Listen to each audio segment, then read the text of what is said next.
Good morning. My question is stemming from Colossians chapter 2, verse 14, where Paul says, having wiped out the handwriting of requirements that was against us, which was contrary to us, and he has taken it out of the way, having nailed it to the cross. Okay, let's stop right there because let's read the entire context of what Evelyn is getting at. What did I just do? Oops, sorry. Hang on just a second. Let me get back to my notes here. And let's read this real quick. It says in Colossians 2, and I'm going to read from 8 through 15. See to it that no one takes you captive by philosophy and empty deceit, according to human tradition, according to the elemental spirits of the world, and not according to Christ.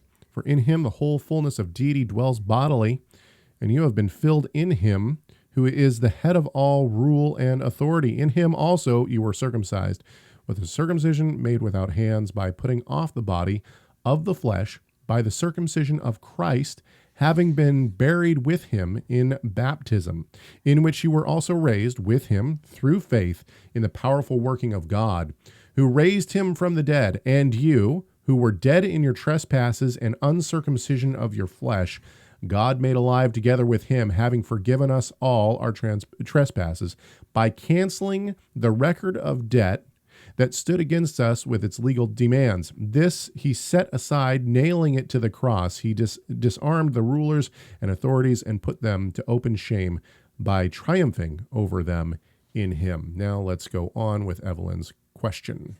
And I've grown up, obviously, being told that this was the law of God being nailed to the cross, or the law of Moses nailed to the cross.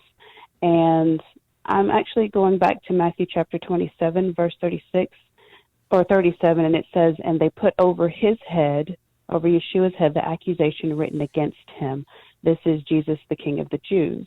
And so seeing that in Roman fashion, they would take the accusation against the person or their sin or their crime, and they would hang it above their head.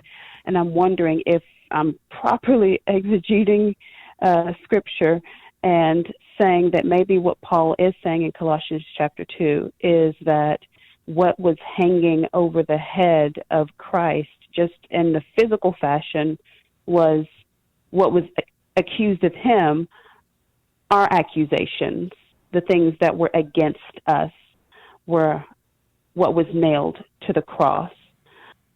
Okay, so I like the midrash, as it were, the kind of taking this passage and applying it to another one. However, personally, I don't think that's what Paul's talking about in Colossians. I think that we can link this to what Paul talks about in Romans when he talks about the idea that it's not the law that's nailed to the cross, but it's the condemnation of the law. In other words, the consequence for disobedience is what he nailed to the cross. The punishment, because he took upon himself the punishment, and therefore he nailed to the cross the condemnation of the law. This ties right back to what we were talking about, Luther's point. Right. Is the idea it's real sin. When it says he forgave, if it says God has forgiven me my trespasses, that's not that doesn't mean God's like, oh yeah, Rob's a sinner generally. Right. It's like quantifiable, right? I mean, it's quantifiable transgressions that are against me. It's like a receipt.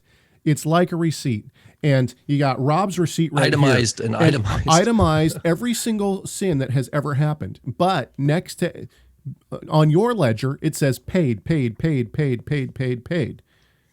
And why does it say paid? Because Christ came. Not by me. Not by you, but yeah. Christ came and he paid for it. In other words, the debt that is owed for each sin is nailed to the cross because Christ has paid it. By the way, this gets into the deity of Christ because only an infinite life can pay for that sin. Make sure to subscribe to our YouTube channel by clicking the subscribe button and check out more videos from Messiah Matters.